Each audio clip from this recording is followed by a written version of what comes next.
Ang Fibonacci retracement ay talagang isang makapangyarihang tool para matukoy ang mga potential na entry zones sa mga pullback. Narito kung paano mo ito epektibong magagamit.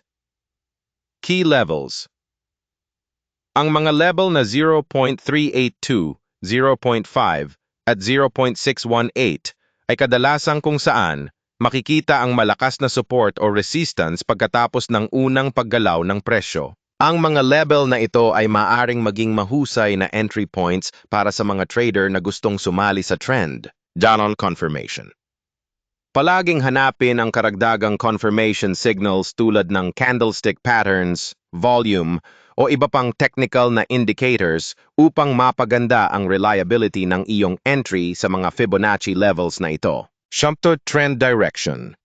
Siguraduhin na ang overall trend direction ay umaayon sa iyong inihandang trade. Kung naghahanap ka ng long entry, dapat bullish ang trend at vice versa para sa short entry. Anong iba pang technical na tools ang pinagsasama mo sa Fibonacci retracement upang mapaganda ang iyong entry strategy?